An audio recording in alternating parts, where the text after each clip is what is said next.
Entonces, cuando forzaban a la persona sin tierra a trabajar la tierra de otra, ¿quién estaba mandando aquí? La historia que le pintaban al estudiante, yo recordando cuando yo estaba en la escuela, prácticamente que te tenían un pie en el cuello. Una persona fue libre en 1711, ya para el 1804 tenía ya generaciones de que eran dueños de tierra. Cuando llegaron los polacos, se dieron cuenta que el malo de la película eran los franceses y no los haitianos. Entonces ellos se cambiaron de banda. Entonces gente eran blancos, polacos, ojos azules, pelo rubio. Es decir, judíos que son bautizados a cristianismo, pero todavía practican su judaísmo igual que moriscos. La mano de obra, primero, porque los moros, vuelvo y repito, estaban en España 780 años.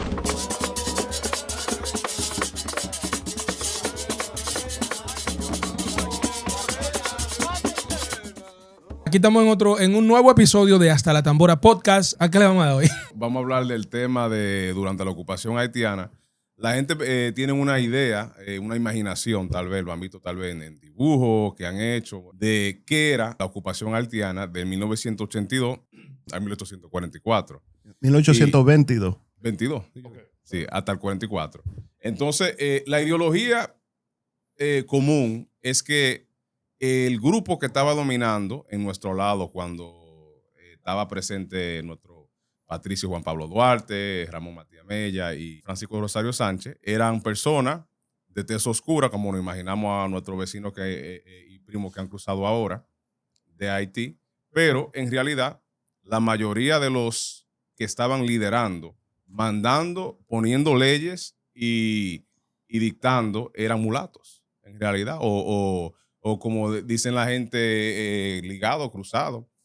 Por ejemplo, el mismo presidente del tiempo, presidente Jean-Pierre Boyer, era un mulato. Jerónimo Borguella es otro, que incluso hay un palacio con el nombre de él allá en la capital todavía, queda una casa, la casa de Borguella. Rivière, Alexander también es otro. Y puedo mencionar decenas de nombres. Entonces, la capitanía, los jefes de militares y los que estaban mandando y haciendo esas leyes eran mayormente mulatos. ¿Y por qué eso es importante de saber? Porque hay una narrativa de que durante la ocupación era una mayoría negra que estaba mandando y que habían acabado de matar a todos los blancos y a todos los mulatos en Haití. Y había un tipo de, como dicen en las redes, racismo inverso. Sin embargo, lo que podemos notar, en este periodo había un episodio fuertemente mulato, por decirlo así, en toda la isla. No solamente en la parte de nosotros, pero también en la parte que era francesa. Por ejemplo, el mismo Jean-Pierre Boyer tenía una mansión, su ciudad natal, y en esa mansión trabajaban cientos de trabajadores. Y los trabajadores domésticos y de campo tendían a ser de tez más oscura.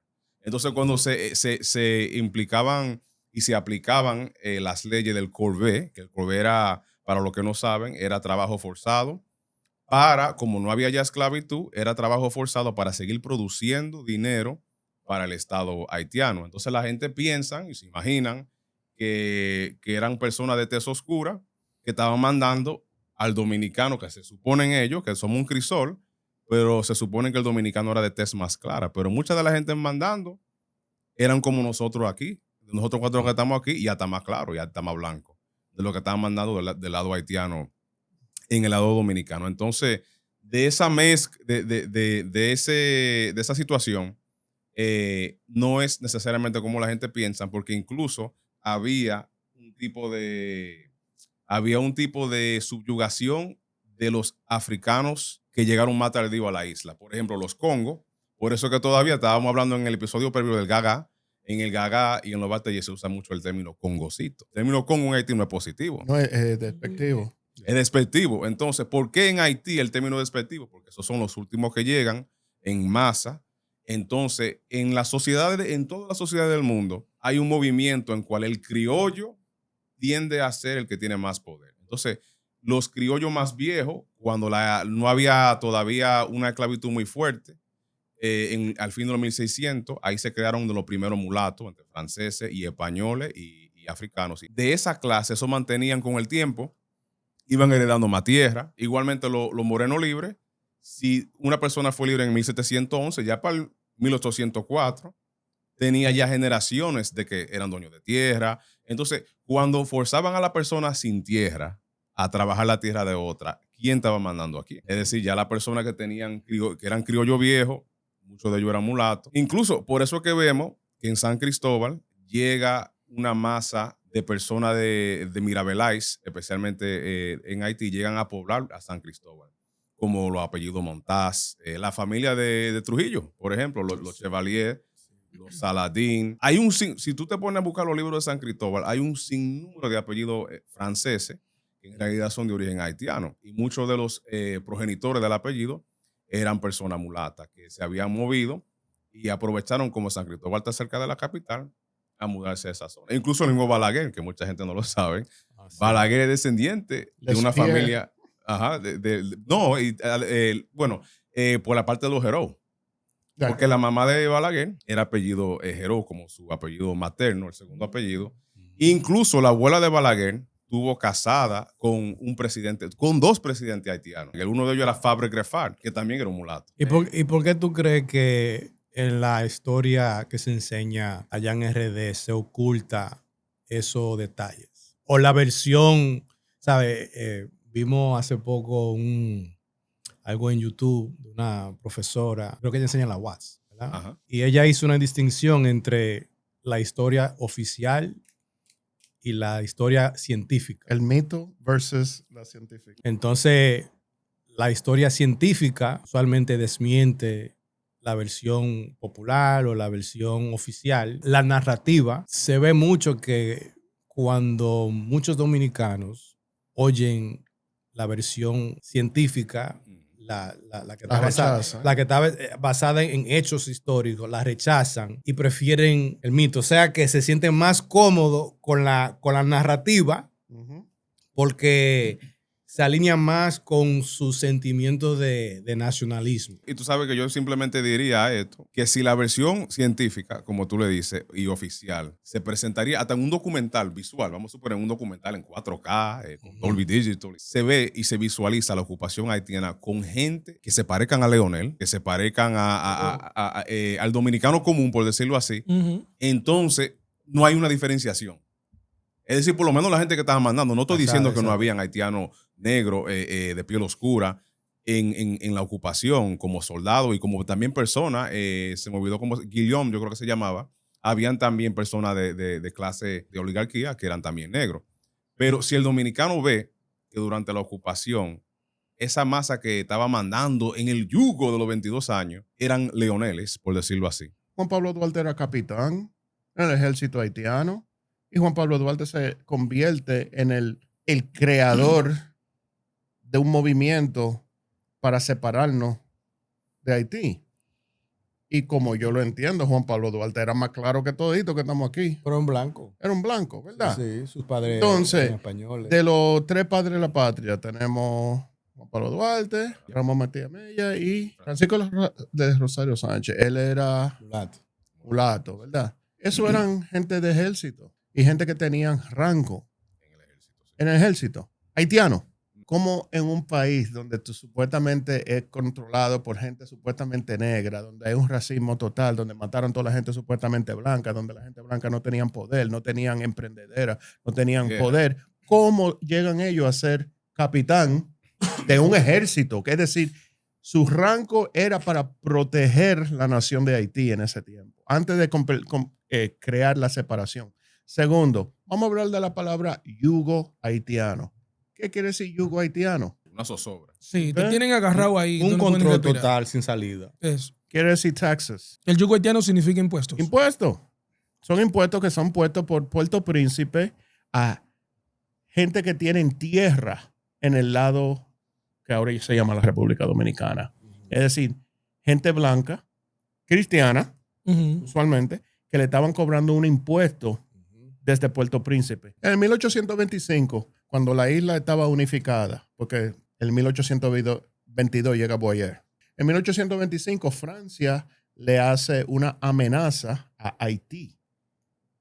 Pero recuerde, en ese tiempo Haití era la isla entera. ¿Qué le dijo Francia? Si ustedes no nos pagan a nosotros por las pérdidas de ustedes haberse liberado, nosotros lo vamos a reinvadir. Ya eso es después de que Francia y otros países europeos habían atacado Haití. Y no solamente invadir, pero someterlo de nuevo, Someterlo de nuevo a la esclavitud. A la esclavitud. Entonces, ¿cuánto le cobra Francia a Haití? En ese tiempo, de nuevo, la isla entera.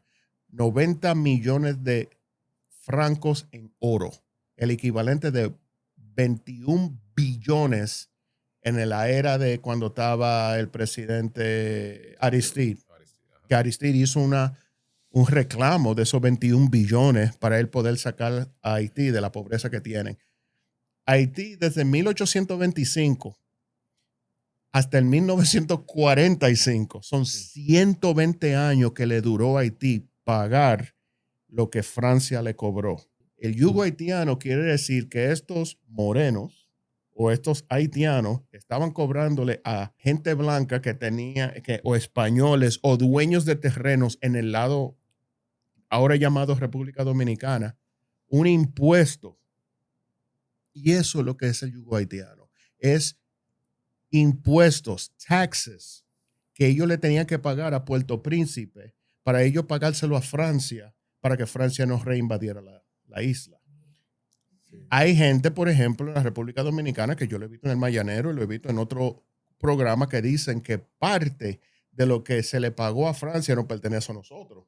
Porque debido a que los dueños de terrenos en el lado ahora República Dominicana se lo pagaron a Puerto Príncipe. Es decir, que si Puerto Príncipe o Haití le hace un reclamo a Francia por los billones de lo que eso vale hoy, una porción de esa no pertenece a nosotros.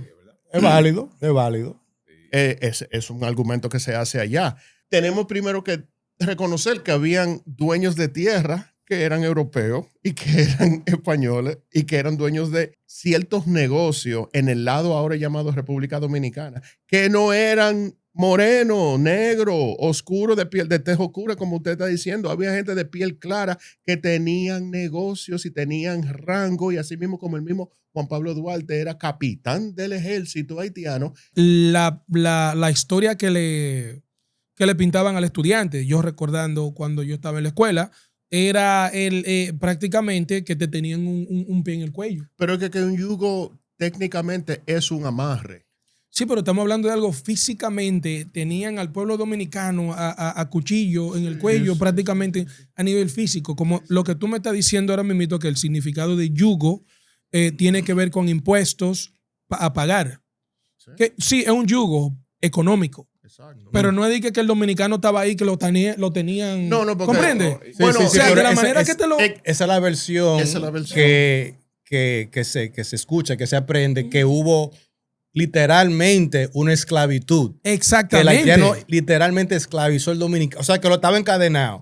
Eso. Y muchos dominicanos creen esa versión, aunque es totalmente falso. Porque crecieron escuchando cada curso que pasaban, la misma vaina, la misma historia. Es lo mismo que, por ejemplo, en los libros de historia, con esos mismos libros de historia, cuando si presentaban, por ejemplo, a alguien del ejército haitiano, era puramente un negro que lo que se veía era la página blanca y un negro pintado ahí. Pero no se enseñó nunca, o sea, y estoy recolectando de mi memoria, de mi tiempo en la educación dominicana, donde el ejército era diverso en términos de textura. ¿Comprende? O sea, eran toda una rumba negro que tenían al dominicano medio blanquito, pisado ahí, sufriendo día por día. Sí, pero esas imágenes todavía se circulan. Todavía hoy en día. Sí. Y mira, yo te voy a leer algo de interesante porque estamos hablando de eso. Dice lo siguiente. Es curioso de notar que todos los actos contenidos en protocolos notariales, así como las actas de las iglesias en la parte oriental de la isla, es decir, en la parte española, durante la ocupación haitiana, se siguieron instrumentando en el idioma castellano, incluso aquellos en los que participaban las altas autoridades haitianas. Entonces, yo personalmente como genealógo nada más he visto un solo caso de un pueblo específicamente de una provincia de Moca. En Moca, como de 1828, no me sé bien la fecha, como hasta el 30 y pico, hay 2 libros en francés. Los únicos que yo he escudriñado cientos de miles de páginas desde Azua hasta Higüey, en genealogía. Y en ese periodo, los únicos que se encuentran, por eso es que ellos dicen eso, porque prácticamente, entonces hay gente que dicen que no, que cuando la ocupación impusieron su lengua, pero ni siquiera en nuestros nacimientos, ni bautizos, ni matrimonio, ni actas notariales, ni denunciando que te dieron una galleta en la esquina. Nada de eso está escrito en ningún documento oficial. Si de verdad hubiesen intentado por 22 años quitarnos el idioma, nosotros hubiésemos tenido por lo menos algo de creol en el español.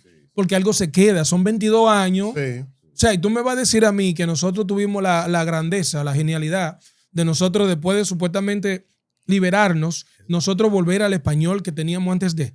Como que no cuela, no tiene sentido. Es un buen punto. Pero mira la invasión americana del 16, que fue corta. Y de esa invasión y de la del 65, que fue corta. Se quedaron un par de palabras. Se quedan muchísimas palabras. Pero yo le pregunté. Tenemos un merengue que a nivel inglés, Palm Beach. Exactamente. Sí. Y mire, por ejemplo, una doña allá en San Francisco, en uno de los cantos que ella estaba haciendo, ella dice de que le pongo la USA, ¿verdad? San Antonio. Y yo, pero, ¿qué es lo que una USA? Doña, monto mi caballo, en verdad. Entonces yo digo, ¿pero qué una USA? Y me dice ella, no, es un aparejo de caballo. Pues yo me puse a buscarlo y era porque cuando los americanos invadieron en el 16, los aparejos de caballo dejaron de ser de guano y de cosas tejidas y eran de leather y decían Made in USA. Eso es una USA. Bueno, no, vamos, ¿qué se usa en el campo? Un colín. Un colín. ¿De dónde viene esa palabra? La marca Collins. La marca Collins, que era la marca de eso. Si en menos tiempo los americanos nos invadieron y tenemos palabras en nuestra jerga del diario vivir, ¿cómo es que los haitianos con 22 años de influencia no tenemos más francés o creol en nuestro ¿sabes? En nuestro hablar cotidiano? Diario, sí. Y eso es contando solamente ese aspecto, porque realmente nosotros hemos convivido de algún modo con el haitiano en República Dominicana y aún así todavía nosotros no hemos absorbido.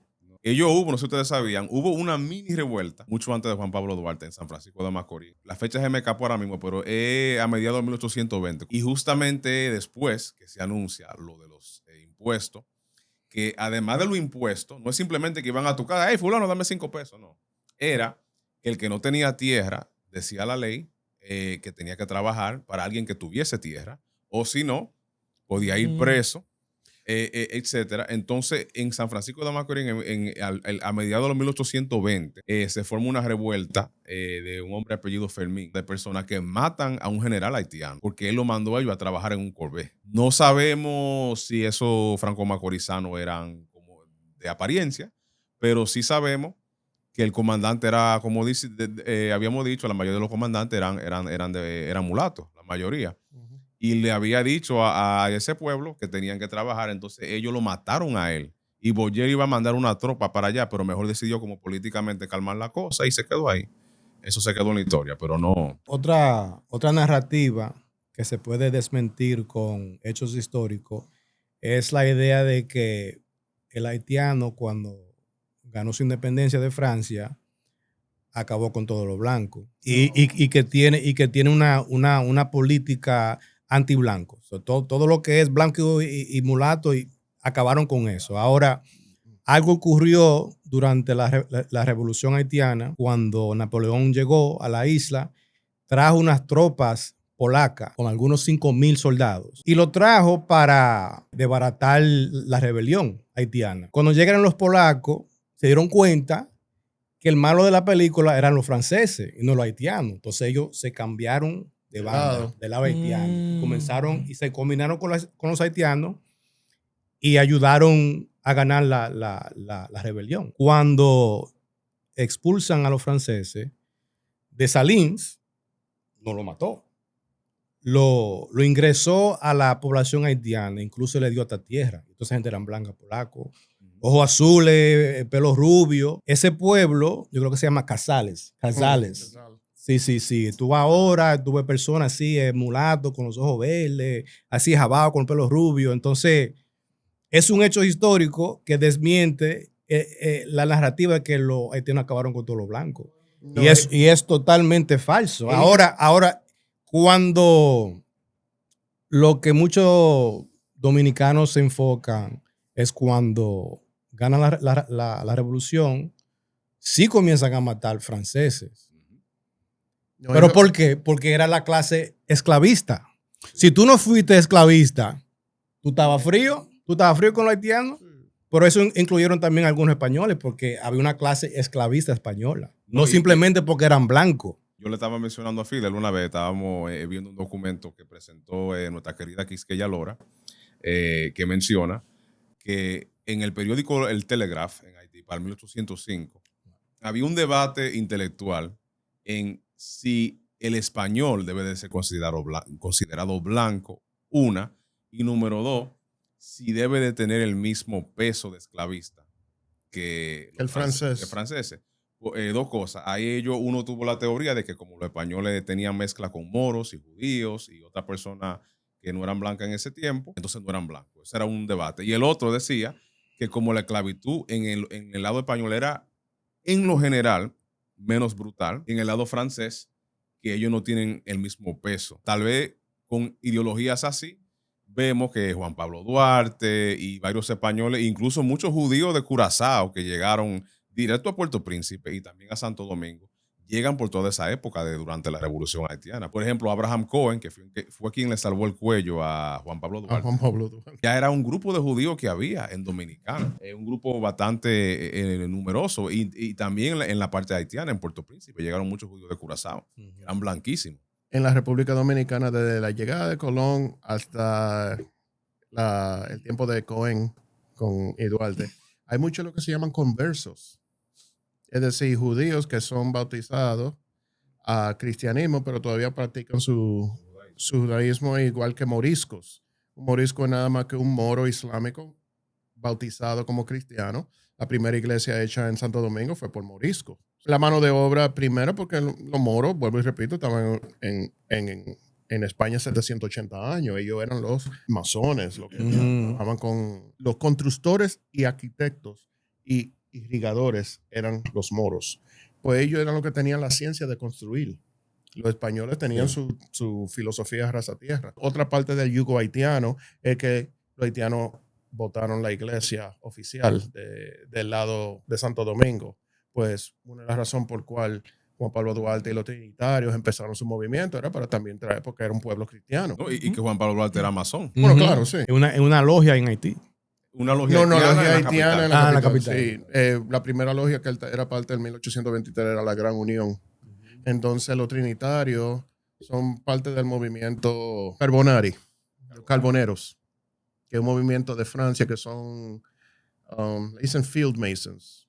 Ellos eran los que estaban peleando contra la oligarquía francesa. Y ellos hacían su movimiento, por debajo. Y es un movimiento que se encuentra también en Haití. Y el movimiento de los carboneros también, o los carbonaris, es la rama de masonería que es parte de Juan Pablo Duarte. Por eso la primera bandera de nosotros, el azul está arriba, azul, y rojo, y no ahora como está inversada, que viene siendo entonces de los Borbones, la influencia borbónica. Otra parte, una cosa que cuando nosotros mencionamos historia dominicana y de la esclavitud, la mayoría de los historiadores paran antes del 1700, pero no hablan que en el 1700 hasta el 1795 era la era borbónica en España y en Francia. Cuando tú tienes una rebelión... Perdón, simultáneamente en España y en Francia. Eran primos. Ok. Eran primos. Sí, los Borbones empiezan en Francia. Y tú sabes que en Europa existía mucho en todas las casas reales, que muchos de los primos se casaban uno con el otro, entre ellos mismos, y ahí está la nariz borbónica, por tú sabes, Sí. ellos mismos casándose entre ellos mismos. Pues hubo un tiempo, empezando en el 1700, donde los Borbones toman dominio de España. No hay que ir muy lejos. ¿Ustedes recuerdan hace como 7, 8 años que un rey de España cogió para Santo Domingo porque lo agarraron en un escándalo? Yep. Apellido Orleans. Borbón. Yep. La mayoría de la historia dominicana nunca se mete en la historia de los Borbones, del 1700 hasta el 1795 y lo que pasó después en lo que se llama la España Boba. ¿Por qué? Pues ellos todavía están en poder. Y tú sabes una cosa que es importante lo que dice Fidel, que cuando se habla de la esclavitud, hablamos de que en la esclavitud, en los 1500 hubo una esclavitud fuerte, aunque no la mencionan mucho. En los 1600 es que la gente se comienzan a ligar mucho, porque ya hay una decomposición social de jerarquía, ya no hay tantos amos con dinero, ya la gente todos son pobres. Y ahí es que la gente comienza a ligarse, pero entonces en los 1700, durante el tiempo Borbón, la esclavitud comenzó a crecer. Porque si tú te das cuenta... Hay una inversión. Incluso hubo hasta paz entre Inglaterra y el Imperio Español a mediados de los 1700, que eso nos trae a nosotros muchos esclavos jamaiquinos. Incluso los Duperón en los 1700 tenían muchos esclavos jamaiquinos. Es posible que la familia de Gregorio Luperón puede ser de ascendencia jamaiquina.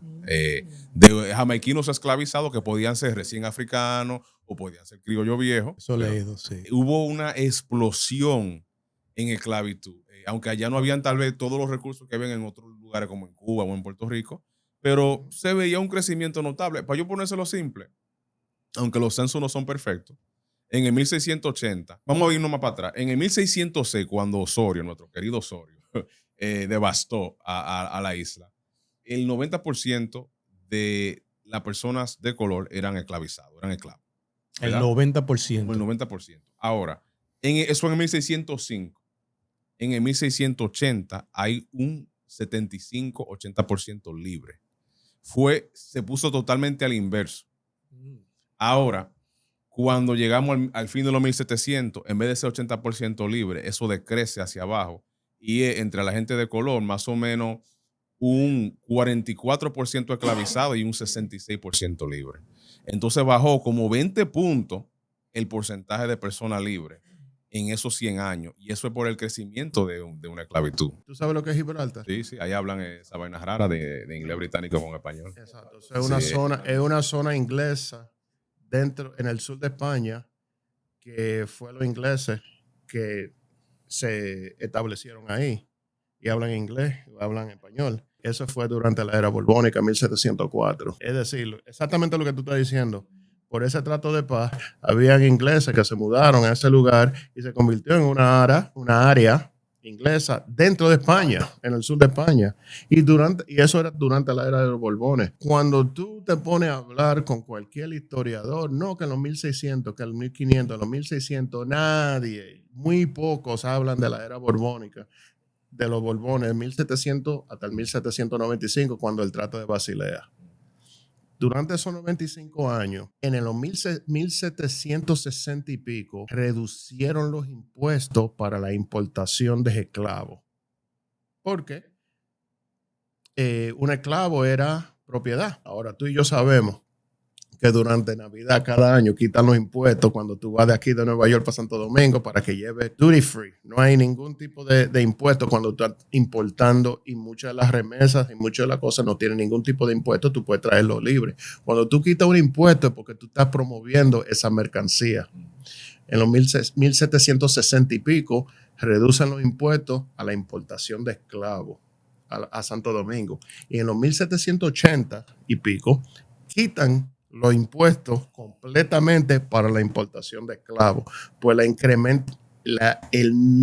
el nivel de la esclavitud durante la era de los Borbones crece rápida. Y en mi opinión, es la razón por cual las rebeliones se empiezan a dar, por ejemplo, en el 1796 y todo lo que pasa en el sur, porque tú tienes ahora una población de negros, porque no eran morenos todavía, eran esclavos. Tú tienes una población tan grande desde San Cristóbal hasta la frontera con en ese tiempo Francia, hasta que se convierte en Haití, de una población grandísima, afro, que se está creciendo y siguen importando más y más hasta que ellos dicen, espérate.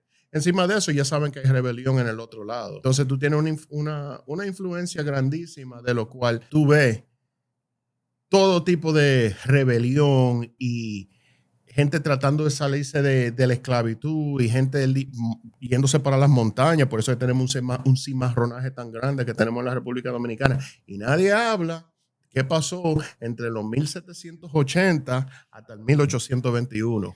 Entonces, qué interesante que esos hechos históricos, verídicos, ya documentados, no se habla, pero sí se habla de la narrativa inventada de que fuimos esclavizados por los haitianos por 22 años. Eso sí se promueve. Vámonos con la narrativa. Vámonos con el mito. Tenemos que estar a lo más lejos de Haití, porque eso representa algo malo para el dominicano. Esa es la narrativa. Si tú quieres alejarte de alguien o de algo, no tiene sentido tú conocer lo más posible de esa cosa que tú no quieres para poder evitarla.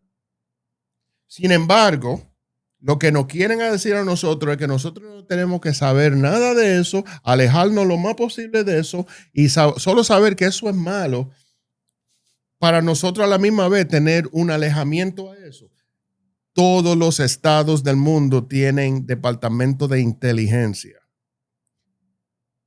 para protegerse ellos mismos. Huele como orejita.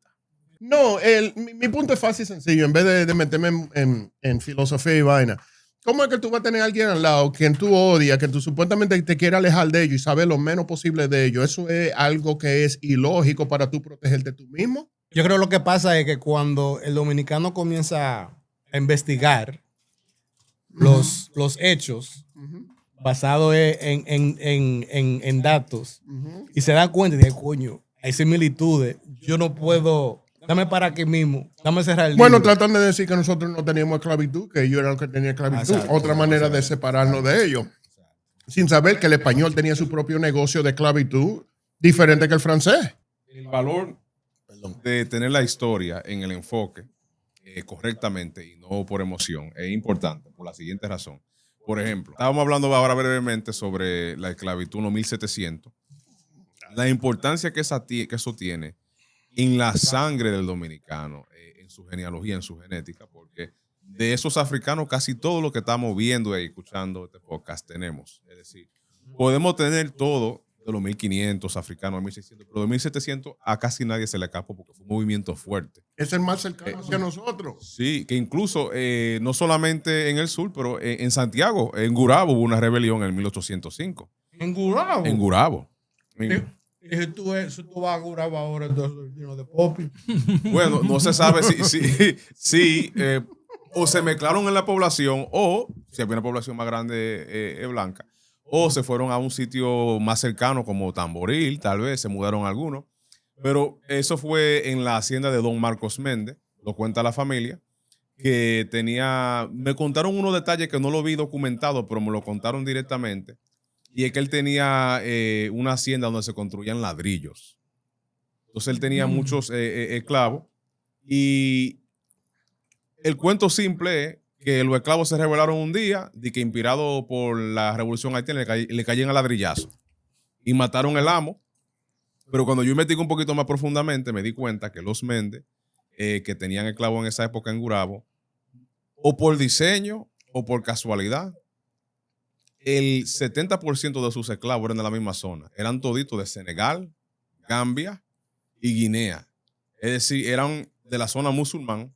Y en esa zona la gente no son bilingües, son quintulingües, sextulingües, hablan 6, 7 lenguajes. Entonces, si una persona es Jelofe, uno es, por ejemplo, Bambara, el otro era, etcétera, se podían comunicar. Entonces, tal vez eso facilitó que en Gurabo hubiera una rebelión, porque había un grupo de gente esclavizada de la misma zona, mutua. ¿Tú me entiendes? Eso es como si esclavizaran a boricuas, dominicanos y venezolanos en una zona, se van a comunicar y van a rebelarse. Pero lo que digo con eso es que en la isla entera... ¿Apellido Méndez? Sí, Méndez. Converso. Conversas son aquellos que judíos que se convirtieron al cristianismo. Supuestamente. Ok. Pero que siguen practicando su vaina. La mayoría de la gente que traía esclavos de África eran judíos cefáldicos. The Dutch West Indian Company, de los holandeses. Hay canciones en Congo de Villamella. Congo y holandés, Congo y holandés. Si tú vas a Puerto Rico, tiene un ritmo que se llama holandés. Es decir, ¿quién era que estaba moviendo a esa gente? Eran judíos que venían de Holanda, que estaban moviendo gente. Y si tú vas al código del nombre, cuando tú ves EZ. Tú sabes, es muy interesante que tú, porque yo siempre tuve como esa hay cosas, curiosidades, que uno le prenden como el bombillo, el Congo holandés, y yo nunca pude como dar con el motivo por el cual dice Congo holandés. ¿Sabe cuál es Estaba otro? el Dutch East Indian Company y el Ujú. Dutch West Indian West Company. Indian Company. Ujú. ¿Sabe cuál es? No fue en ese, perdón, no fue en ese barco holandés que llegó Juan, Juan Candelo. que llegó a Nueva York. Aquí en Nueva York puede ser. Sí, sí. Ujú. Fue- Bueno, tenía- El Congo holandés. hay gente que dice, por ejemplo, que la bandera americana, la que tú ves, is part of the Dutch West Indian flag. Dicen que esa es la bandera de comercio y que es una bandera marítima. Porque tenemos que también diferenciar entre leyes marítimas y leyes de la tierra. Cuando tú tienes leyes marítimas, tú estás transportando mercancía. Y cuando tú llegas a un puerto, tú tienes que hacer una declaración de la mercancía que tú estás trayendo. Pero cuando tú estás, por ejemplo, la bandera de los templares, Skull and Crossbones, ellos eran los quote unquote, piratas que estaban trayendo gente desde Europa hacia el Nuevo Mundo. Todas las banderas tienen su diferente origen, pero recuerda que hay banderas marítimas que tienen que ver con botes y gente que estaban lo que transportaban, que tiene que ver con mercantil, que tiene que ver con mercancía. Y después hay banderas de tierra. Por eso es que tenemos leyes constitucionales, porque la ley constitucional quiere ser la ley de la tierra versus la ley del mar. ¿Sabe? Recuerda, estamos en una isla y cuando tú estás en una isla tú estás rodeado por agua. Es decir, que hay muchas leyes marítimas que se están aplicando en la tierra para el mismo propósito de mover mercancía, incluyendo seres humanos. Porque esta es la otra cosa. Nosotros nos apegamos del tema de esclavitud como un tema emocional. ¿Sabes? Nos duele la esclavitud, lo que ellos quieren hacer. Y no reconocimos que eso tiene que ver con leyes y mercancía. Y que todo lo que se movía en ese tiempo era con de compra y venta. Y que todo lo que se movía en ese tiempo era por botes y por el mar. Eso es una cosa sumamente importante porque la mayoría de gente se consideraba en transición. Es decir, ellos no tenían un lugar fijo. Tú estás en transición. En el 1789 tenemos la Real Cédula. La cédula real. Es la primera ley que viene de España hacia nosotros sobre lo que es una cédula y la gente que son nacidas de ahí. ¿Verdad? Y tú ves eso en todas las colonias de España. Tú lo ves hasta en Trinidad y Tobago, en los 1780 y pico. En el acto de la Real Cédula Real, 1789, ellos incorporan 14 capítulos, artículos de los códigos negros. Es decir, que esta gente que vivían en los campos y trabajaban para sus dueños, podían vender su mercancía, pero no podían hacer tal y tal y tal cosa. Entonces eran restringidos los días que lo podían hacer, qué podían vender y dónde. Para tú regularizar el movimiento de esta gente que no están en poder. Retrocediendo un poco, bueno, está buena la fritura. Volviendo a lo de los holandeses, otra perspectiva es la siguiente, que tiene que ver con lo mismo. Los holandeses traficaban mucho esclavos a lo que es Curazao, a lo que es Aruba, Bonaire, Surinam. Portugueses. Sí, era en realidad no, pero que, tú sabes, tenían como esa doble nacionalidad, muchos de ellos. Entonces, esos holandeses, la gente que salían de esas islas, si eran criollos, eran parte de Holanda, entonces eran holandeses. Así me acuerdo yo que una amiga me dice que su abuela decía que la abuela de ella era una irlandesa. Y yo, ¿irlandés? ¿En dominicano? Ok, sí, llegaron porque son católicos.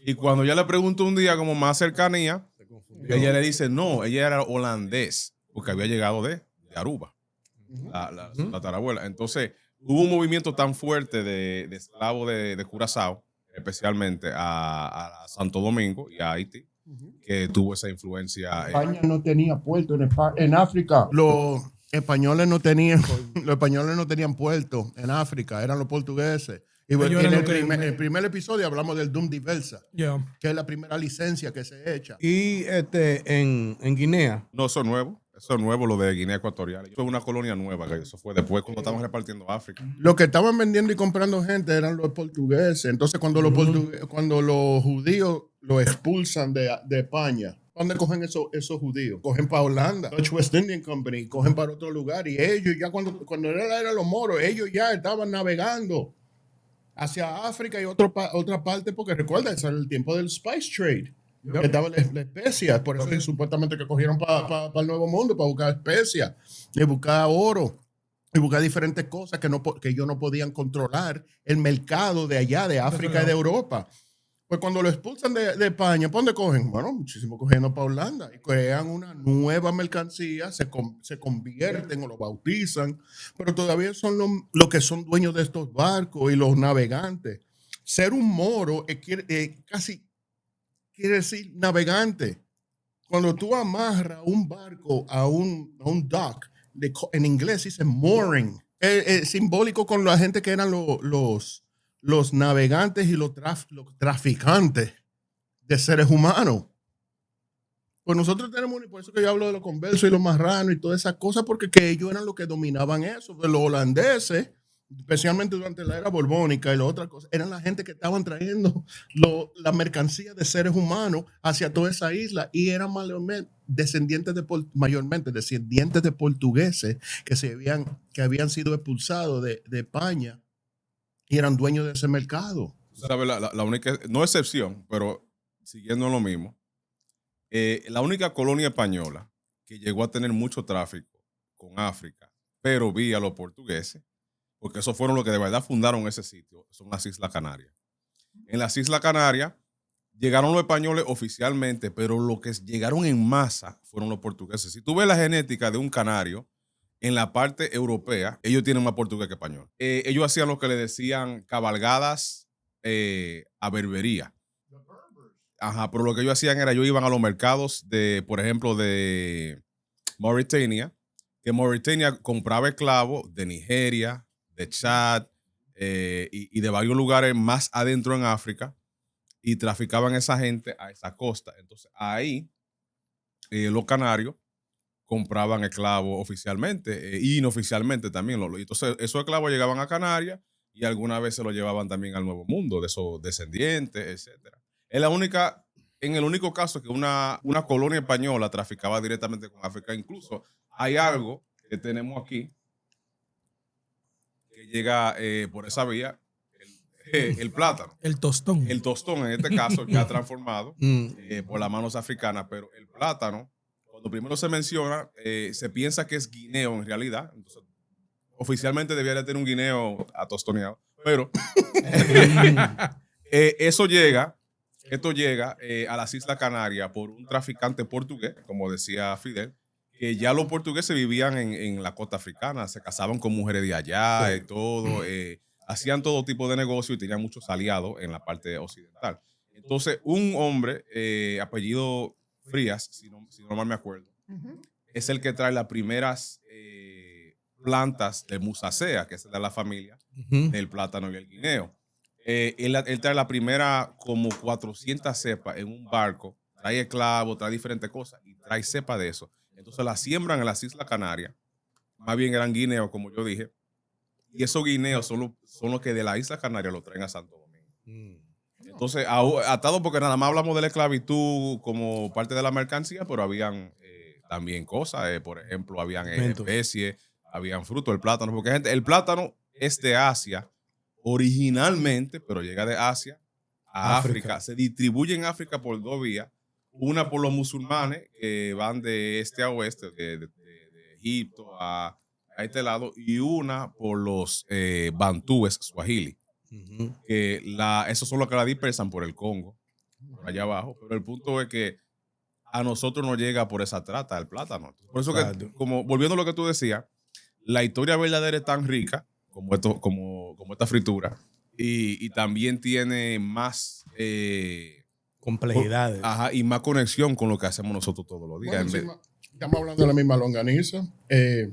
Aquí que llega la cosa de convertirse en una cosa a la otra. Los judíos y los musulmanes no comen puerco, pero cuando se convierten a cristianos traen el puerco ibérico, el Caribe también. igual que el plátano, igual que muchas comidas domésticas que vienen de Europa, pero eso con una nueva ley bajo el Vaticano y la Inquisición. Es otra cosa que no se dice. Nosotros somos bien orgullosos de que es el cristiano y hasta, pero ¿cómo nos convertimos en cristianos? Bajo la Inquisición. La Inquisición mató 80 millones de gente. Los españoles no tenían puertos en España, eran los portugueses y la mayoría de los portugueses, esos portugueses no eran europeos blancos, se parecían a muchos mulatos.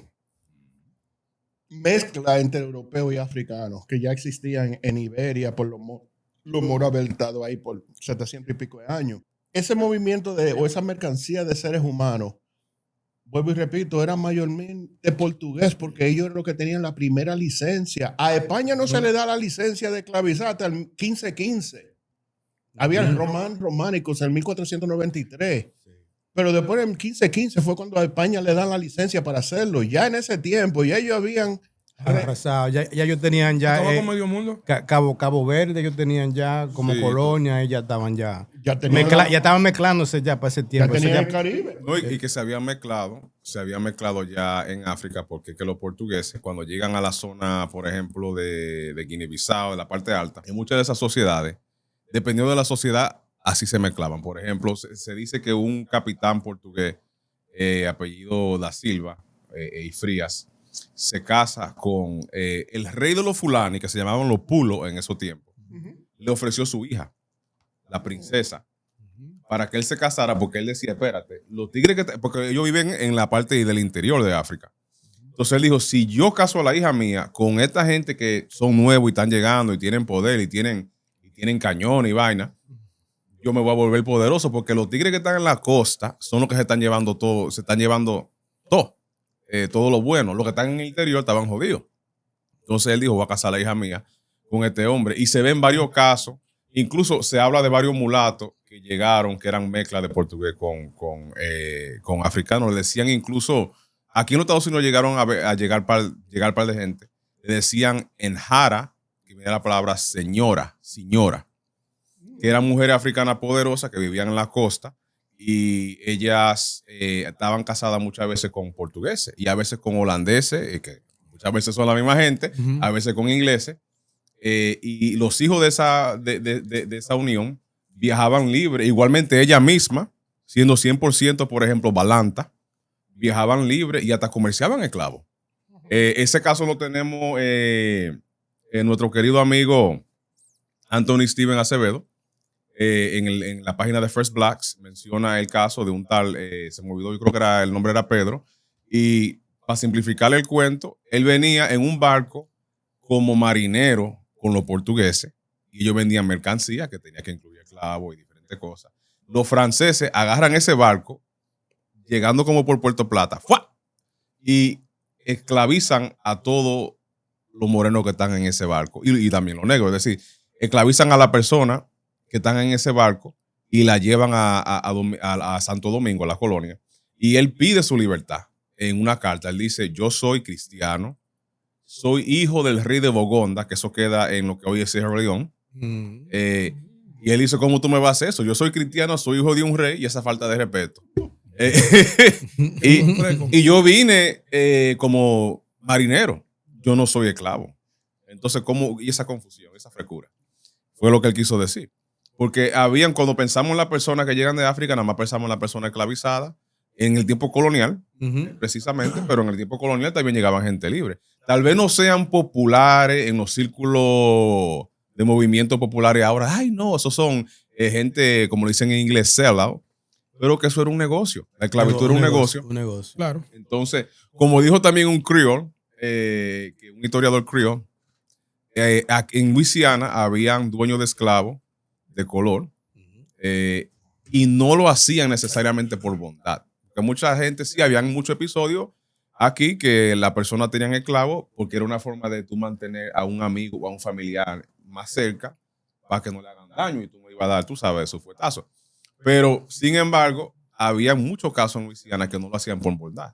Igualmente en San Domingo. Y lo que yo digo es que, porque cuando minimizamos el rol del africano o del afrodescendiente como simplemente siempre la víctima y siempre fuera del poder. Entonces, la gente que esclavizaron a otros negros fueron morenos, moros. Okay. En ese tiempo, cuando se peleaba uno contra el otro, es decir, el cristiano, cuando la Inquisición era contra judíos y contra musulmanes. Si un musulmán agarraba a un cristiano, lo esclavizaba. Y si un cristiano agarraba a un musulmán, lo esclavizaba. Entonces, en ese tiempo eran guerras de religión. Era por color. Sí, era la norma. Era la norma. Era la norma. Y te estoy hablando hasta los 1700 y pico, las guerras, the Barbary Wars, la guerra de los bárbaros en el norte de África. En el 1700 y pico, tú tienes a Thomas Jefferson yendo a Inglaterra a hablar con los reyes de los berberes. Porque ellos estaban capturando americanos y británicos. Y le decía, pero nosotros nunca tuvimos, los americanos, nosotros nunca hemos tenido problemas con ustedes. Nosotros no estamos involucrados en la Inquisición, nosotros no estamos involucrados en España y lo que pasó en España con los moros y los cristianos, porque ustedes no esclavizan a nosotros. Y el embajador de allá, en Inglaterra, le dijo al embajador americano, porque ustedes son infideles, ustedes son cristianos, y el Corán nos da a nosotros el derecho de esclavizarlo a ustedes, porque ustedes son infideles, ustedes no creen en lo que nosotros creemos. Eso viene desde hace tiempo. Lo que estamos viendo ahora de Estados Unidos contra el mundo islámico, esa vaina tiene 500 años en guerra. Toda la vida. Eso no es de que empezó ahora. Porque cuando nosotros vemos a la República Dominicana siendo un país cristiano, lo que estamos repelando es el judaísmo y repelando el islam. Sí. Por eso que son moriscos y después se convierten en morenos cuando son hoy en día- liberados. pero hoy en día el cristiano dominicano se siente una conexión con Israel, porque supuestamente, de acuerdo a la Biblia, Somos descendientes, sí. Entonces Mahoma vino después y nosotros somos descendientes de los judíos. Pero lo que no te dice es que los judíos tenían a cristianos de esclavos. Y hasta que no se convierte, hasta que no hay ese dominio del Vaticano sobre Europa, entonces, ¿qué es lo que hacen? Le dan licencia a los portugueses para esclavizar a todos los incrédulos. Eso es lo que dice el papel. Y eso es lo mismo que reclaman los islámicos, es lo mismo que reclaman los judíos. No, y que entre los grupos cristianos tenían su diferencia, porque yo vi un documento interesante. Yo estaba revisando los bautizos de 1680 a 1698 en la capital, en Santo Domingo, específicamente. Y yo veo fulano O'Hare. Y yo, ¿qué? Y veo, y dice natural de Inglaterra. Y veo otro, y veo otro, y veo otro. Inglés. Decía inglés. Y uno de ellos dice hasta un inglés de padres infieles. ¿Qué pasó ahí? Yo busqué el episodio en lo que pasó. Lo que pasó fue lo siguiente. Había un grupo de ingleses de allá de Inglaterra que eran piratas, estaban invadiendo a esta isla de Puerto Rico, Vieques. Entonces, los piratas ingleses invadían mucho a Vieques. Los españoles tenían una armada por ahí, especialmente una armada de los vascos, que le decían los vizcayos.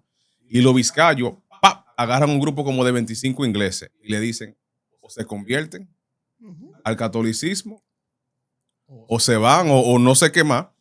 Pero se ve que se convirtieron y tal vez no, y ninguno fue, y toditos eran adultos, ninguno eran niños. Entonces, parecido a como se bautizaban a los esclavizados de África adultos. Ellos como no querían saber de los ingleses y de la religión protestante. Protestante. Ellos dijeron, no, ustedes van a tener que convertirse. Ya usted no es O'Hare, usted es Ojairo. A nivel histórico, lo tratan de decir como que este país y esta región, pero no están poniendo en contexto que eran guerras religiosas sobre quién dominaba qué. No solamente la mercancía, pero la mente. Por eso es que dicen incrédulos. Si tú no crees lo que yo creo, tú eres mi esclavo. Ellos creen, como tú dices, había gente libre que lo agarraban en el medio, por eso they call them lost at sea o perdido en la mar. Porque si tú no, en ese tiempo no había papeleo como hay ahora. Tú ves que todavía... Ni cámara, ni nada, no, pero no solamente, tú sabes como mucha gente hablamos los papeles, gente porque le salen los papeles. En ese tiempo, los papeles eran lo más importante para tú tener, pero había una escasez de papeles. ¿Por qué? Porque un esclavo no tenía papel. No tenía reconocimiento, no sabía de dónde tú venías, ni para dónde tú ibas. Tú simplemente eras capturado y si tú no creías en esto, tú eres mercancía. No, pero mira algo directo con eso. Tú hablaste de la piratería y hablaste de esa ocasión de la importancia religiosa. Simplemente, todos conocemos las devastaciones de Osorio, ¿verdad? Todo, y que no sabe que la busque, por favor. Porque favor. para empaparse en la historia dominicana es muy importante. Ahora, en las devastaciones de Osorio, al principio, sí, porque hay muchos piratas y están pirateando, están esquivando los impuestos, están vendiendo vino, están vendiendo pieles, están intercambiando hasta esclavos. A donde el gobierno tomó acción fue cuando le da un informe el cura de la Yaguana, y le dio, creo que de la Yaguana o de Montecristi, a mí se me olvida ahora, y le dice, los creyentes no están yendo a misa. Y le encontré un sinnúmero de Biblias luteranas en sus casas. ¿Qué me notó? Y ahí comienza la devastación de Osorio, en parte. Esa fue una de las influencias, no digo que fue la única, pero fue una de las influencias que cuando le escriben al rey de España, él dice, vamos a darle.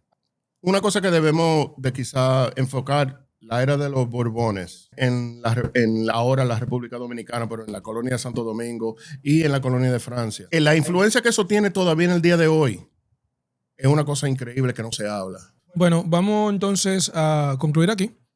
Yo creo que esto es una invitación a que en un próximo episodio hablemos sobre los Borbones, su historia y la influencia que todavía hoy en día tiene. Creo que la bandera dominicana es algo que podemos abordar en un próximo episodio. Hasta la tambora. Hasta la tambora nos vemos. No es hasta luego, hasta la tambora.